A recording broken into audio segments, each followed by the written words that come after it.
Man, I used to have a lot of stuff. I mean, it was everywhere. Every corner of my house was filled with things I thought I needed, but never really used, like way too much stuff. Shelves were crammed with knickknacks, books I never read, and gadgets I never used. It was overwhelming, closets overflowing with clothes I never wore. I had outfits for every occasion, but I always ended up wearing the same few pieces. It was ridiculous. A garage full of junk I thought I needed someday. Old tools, broken appliances, and boxes of who knows what. It was a mess. My buddy Joey Diaz used to joke I was running a hoarder house.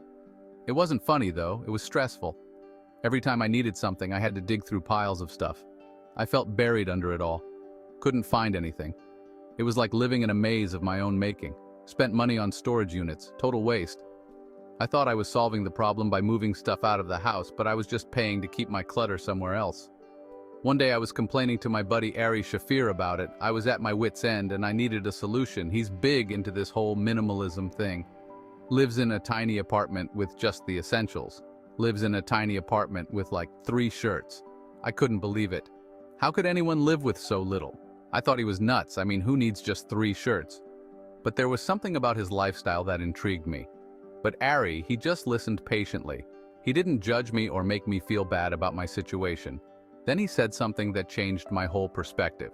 He said, "All that stuff you're holding on to?" He said, "All that stuff you're holding on to? It's not making you happy. It's holding you back.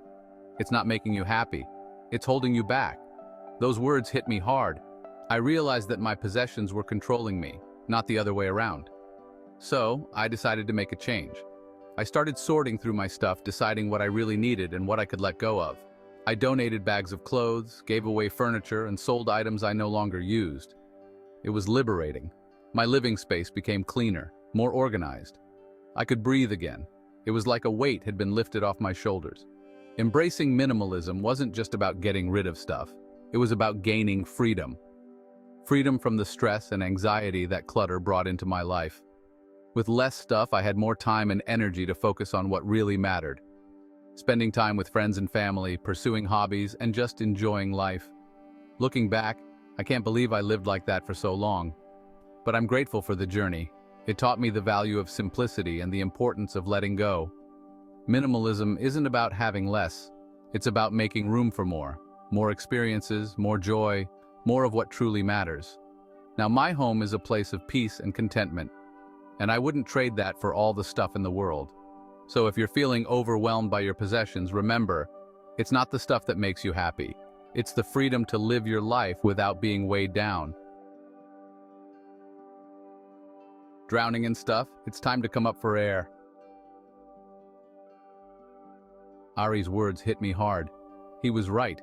I had been living in a fog, surrounded by things that I thought would bring me joy, but instead, they only added to my stress and anxiety. It was a revelation that struck me to my core. All that stuff wasn't making me happy. In fact, it was doing the opposite. The more I accumulated, the more I felt weighed down by the sheer volume of it all. It was as if each item carried a piece of my mental burden. It was weighing me down. Every time I looked around my home, I saw chaos. I saw a reflection of my inner turmoil. The clutter was a constant reminder of my inability to find peace and contentment. I was trapped in this cycle of buying things I didn't need to fill some void I didn't understand. Shopping had become a temporary fix, a way to distract myself from deeper issues. But the relief was always short-lived, and soon I was back to feeling empty and dissatisfied. I started reading about minimalism, watching documentaries. I immersed myself in the stories of others who had found freedom through simplicity. Their journeys inspired me to take a closer look at my own life and the choices I was making. The more I learned, the more it made sense. Minimalism wasn't just about getting rid of things. It was about making room for what truly mattered. It was about creating space for experiences, relationships, and personal growth. It wasn't about living with nothing. It was about living with intention. Every item in a minimalist's home has a purpose and a place. There's a sense of calm and order that comes from knowing that everything you own serves a function. It was about owning things that added value to your life. Things that brought you joy and utility. It was about surrounding yourself with items that enhanced your well-being rather than detracting from it, things you used and loved. It was about freedom, freedom from clutter, freedom from debt, freedom from the constant pressure to acquire more. It was about breaking free from the consumerist mindset that had been ingrained in me for so long. Freedom from the pressure to keep up with the Joneses. I was sold. The idea of living a life that was not dictated by societal expectations was incredibly appealing. I wanted to reclaim my time, my space, and my peace of mind. I had to try it. I knew it wouldn't be easy, but I was ready for the challenge. I was ready to let go of the excess and embrace a life of simplicity and purpose. The journey ahead was uncertain, but for the first time in a long time, I felt hopeful and excited about the future. Minimalism is simple. It's about living intentionally. You ask yourself, does this item bring value to my life? If it doesn't, you get rid of it. No guilt. It's about quality over quantity. Instead of having a closet full of cheap clothes, you have a few high-quality pieces you love. You invest in experiences instead of things. It's about letting go of the need to impress others. You realize that true happiness comes from within, not from the things you own. I didn't realize it at first, but minimalism started saving me a ton of money. Once I stopped buying things I didn't need, my spending plummeted. I stopped going to the mall just to browse. I unsubscribed from all those tempting email lists. I started thinking twice before every purchase. Suddenly I had all this extra cash. It was like finding a gold mine in my own house. Section 5. The Great Purge. Getting rid of all that stuff was a process. I started with the easy things. Clothes I hadn't worn in years, duplicate kitchen gadgets, books I'd already read. Then I moved on to the harder stuff, sentimental items, gifts I felt obligated to keep, things I thought I might need someday. It was tough letting go, but I developed a system. If I hadn't used it in 6 months and it held no sentimental value, it was gone. Donated, sold, or tossed. Section 6. The $5,000 suit. One of the hardest things to let go of was a $5,000 suit. It wasn't just any suit, it was a symbol of my past, a time when I believed that material possessions could bring me happiness and status. One of the hardest things to let go of was a $5,000 suit. It represented more than just fabric and stitching. It was a piece of my identity, a reflection of my former self who valued appearances over substance. I bought it for a special occasion and wore it once. That event was supposed to be a milestone, a moment where I showcased my success. But after that day, the suit just hung in my closet, untouched and forgotten.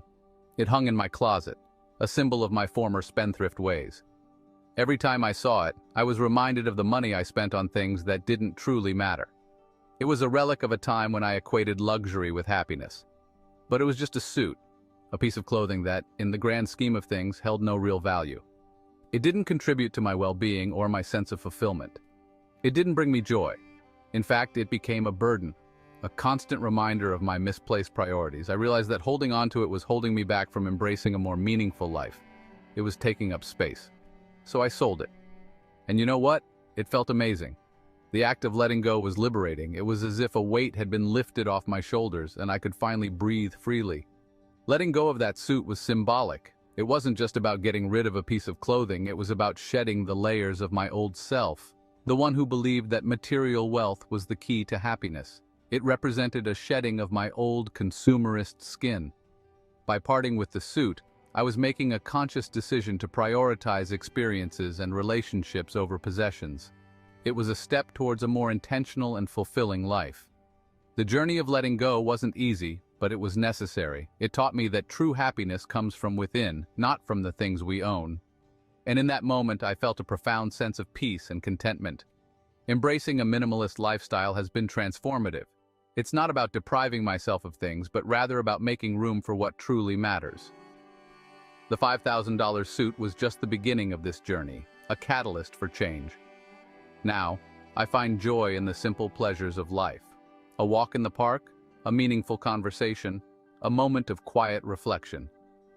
These are the things that bring me true happiness, far more than any expensive suit ever could. The $5,000 suit is gone, but the lessons it taught me remain. It was a reminder that our worth is not defined by what we wear or own, but by who we are and the connections we make. And that, to me, is priceless.